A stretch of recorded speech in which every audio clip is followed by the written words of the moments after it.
So, William, if you had, say, top 3 things to suggest or to be mindful of when folks haven't gone through the process yet, they're maybe looking at vendors right now, or maybe they selected a vendor, or they're narrowing that down and they're beginning to think about implementation.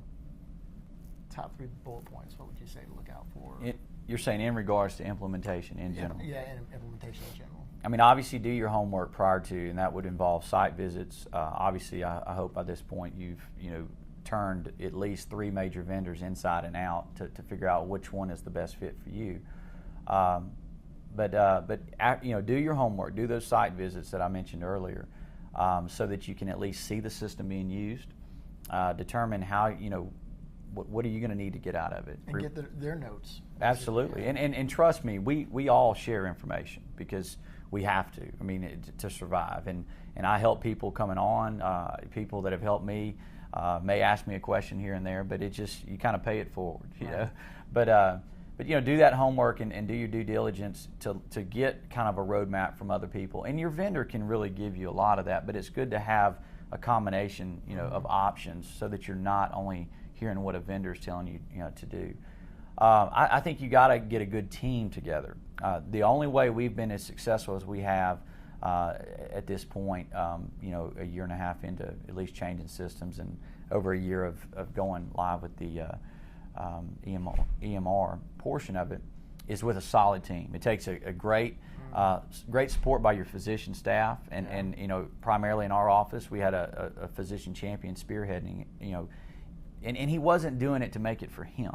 Right. He was thinking about his partners as he kind of guided us through that. But you've got to formulate that team, and it would be a key physician or 2 or multiple physicians that'll be involved in it, and then other administrative staff. Like I said, it wasn't just me. My operations guy was right there with me, and it's like a tag team approach.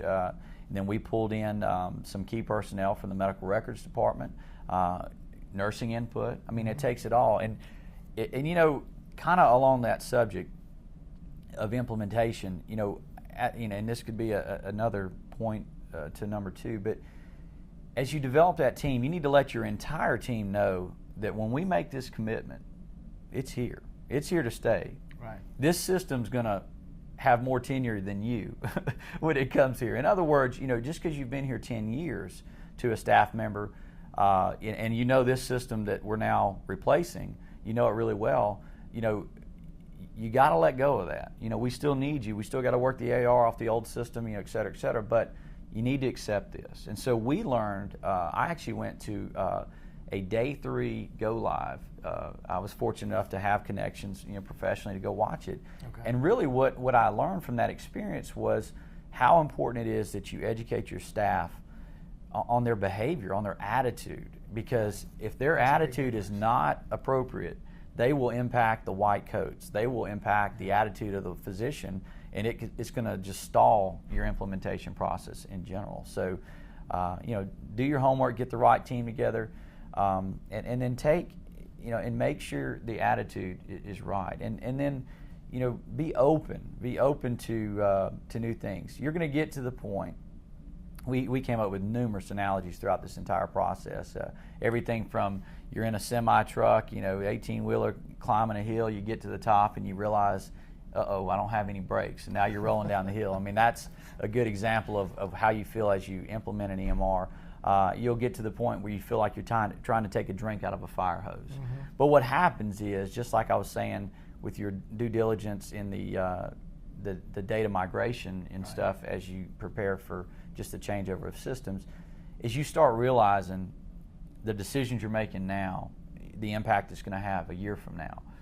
What we decided a year ago, has an effect on, it just starts hitting you all at once. It almost overwhelms you, and then about the time you think you're going to kind of like an avalanche. Yeah, but it's a good thing. I mean, it really is, because it just, you start wanting to, well, how do I get the faxes in electronic, which we already had that set up. But I mean, there's just every little thing you start looking at, how do we take phone messages now, and you're learning a new process, and you'll get there. I mean, you'll get to where you find, with the help of your vendor, with the help of their staff, pre-go live, at go live, post-go live, you'll get there. You're just going to, at times, be pumping those brakes and realize, that can't stop the truck, or that you're literally getting your face blown off trying to take a drink. But it's a great decision, and it's one that, like I said, it'll make or break this seat. But if this seat has the right, staff behind it to support it, right. and if you have the right attitude, in taking the approach, you can be extremely successful.